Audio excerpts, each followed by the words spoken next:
Imagine being upside down, in complete darkness, stuck and terrified at the bottom of a cave.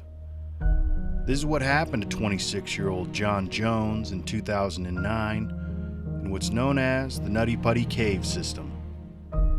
This true story is a claustrophobic one, so strap in and join us while we uncover the details surrounding this tragedy.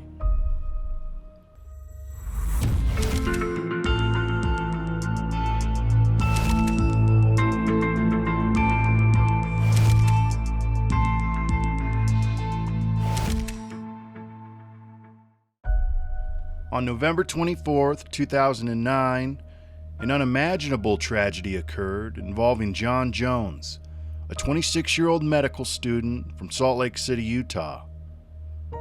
While spending time with his family for the holidays, he and a group of 10 close friends and family members decided to explore the Nutty Putty Cave system, a relatively well-known and beginner-friendly cave located near their family home in Salt Lake City. Unfortunately, what should have been a simple and enjoyable adventure turned into a living nightmare, resulting in one of the most horrible tragedies in Utah cave exploration. The Nutty Putty Cave systems were initially discovered in the 1960s, and they soon gained notoriety over the years for their fun and challenging passages. The entrance to the cave itself is simply a small hole in a rocky outcrop, measuring just 30 inches wide. As popularity grew, the cave system saw an influx of visitors, with up to 25,000 per year. However, with this influx of new visitors also came a series of rescue operations. The incidents involved people getting trapped in tight passageways, posing serious questions about the cave's safety. One of these events involved a 23-year-old man who was stuck in one of the passages for over 7 hours. This incident also happened to be mere meters away from the location where John Jones would later find himself trapped. Due to the escalating incidents and the subsequent media attention, the Nutty Putty Cave entrance was officially gated off in 2006, remaining so for several years. Due to the closure, many spelunkers would protest the decision with local authorities, claiming that it should be the decision of the individual and not the government. The officials claimed that the caving system posed too much of a risk and was a potential disaster waiting to happen, while the spelunkers claimed that this should not prevent professionals from exploring and entering the cave at their own risk. This debate went on for years, with many explorers and cave enthusiasts banding together with petitions and letters to state officials. As the conflict persisted, eventually in March 2009, the Nutty Putty Caves were reopened, accompanied by a brand new cave management strategy. The revised plan introduced a process where prospective spelunkers had to apply for a permit at least 21 days prior to their visit, and they also had to agree to follow specific safety measures put in place by a newly appointed committee. Under these conditions, John Jones, his brother Josh Jones, along with 9 other friends and family members, entered the Nutty Putty Caves on November 24, 2009, not knowing this would be a life-changing excursion.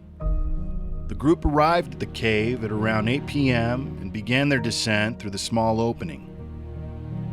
While most of the group were green, John and his brother did have some prior caving experience. Growing up in Utah, they explored many other caves together with their family and friends. The group was having a great time, and the first hour of the caves went smoothly.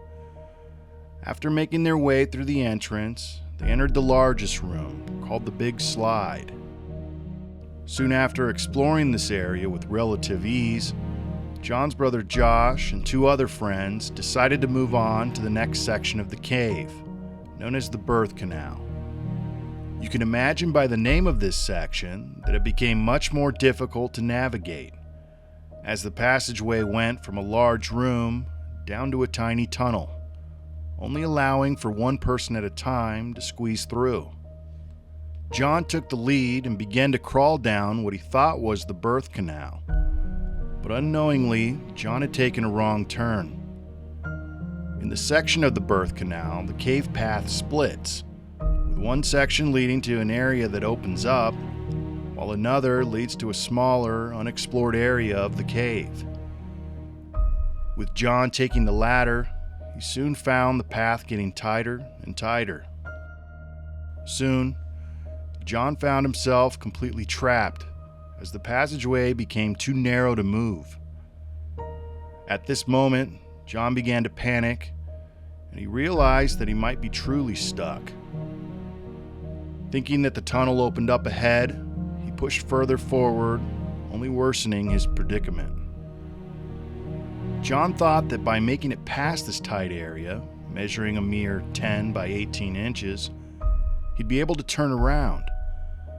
But to move any further ahead, he had to fit downward past a rocky ledge. And the only way to do this was to forcefully compress his chest and inch forward. Unknowingly, by pushing past the ledge, his chest would expand, making it impossible to back out over the ledge. He was now completely immobile and pinned upside down. He started screaming for his brother, and Josh, who eventually crawled in behind him, began to assess the situation. He could see that his brother was now in a dire situation and that they needed help immediately. Josh instructed one of the friends to stay with John while he rushed to the entrance of the cave to call for help. Due to the location of the cave, rescuers didn't begin to arrive until 3 hours later, around 12:30 a.m. The first rescuer was a volunteer named Susie Matola, and she dropped everything she was doing as soon as she got the alert. Susie was met by 2 other rescuers and began to descend the cave to help John. Susie was small but an experienced caver, and despite trying various methods, including cutting off part of his jeans, Susie couldn't free John. Exhausted and unable to move him, she had to return to the surface. By now, John's wife, daughter, and around 30 more rescuers gathered at the cave entrance, all deeply worried and wondering how they were going to get John out. They were contemplating various methods of rescue, including even breaking John's legs, if needed, to pull him out. After strategizing, they decided the best course of action would be to chisel the surrounding rock with power tools while using a system of ropes and pulleys to free John. As the team inched their way to John with all the equipment, they began to also realize how serious the situation had become. The work was slow going, and the power tools were not working quick enough as they had planned. By drilling and chiseling into the rock, this left debris falling all over John, who was still upside down and already struggling to breathe. Because of John's position in the tunnel, not only was his chest compressed, but all the blood was rushing to his head and lungs. Rescuers consulted with a physician who had arrived on site and relayed the worsening news. Due to his position, the blood and fluids would begin to fill his lungs and brain, making his entire body fail. Rescuers noticed this as they observed a distinct raspy sound coming from John's chest. The fluid was slowly pulling in his lungs. The rescue team immediately began setting up ropes and pulleys in the cave walls and attempted to pull him backwards, but ran into problems. Due to the ledge that John had pushed past, his rib cage was catching and not allowing them to pull him back. Despite the difficulties, the team managed to raise him slightly, and with this, they were able to give him some fluids through an IV.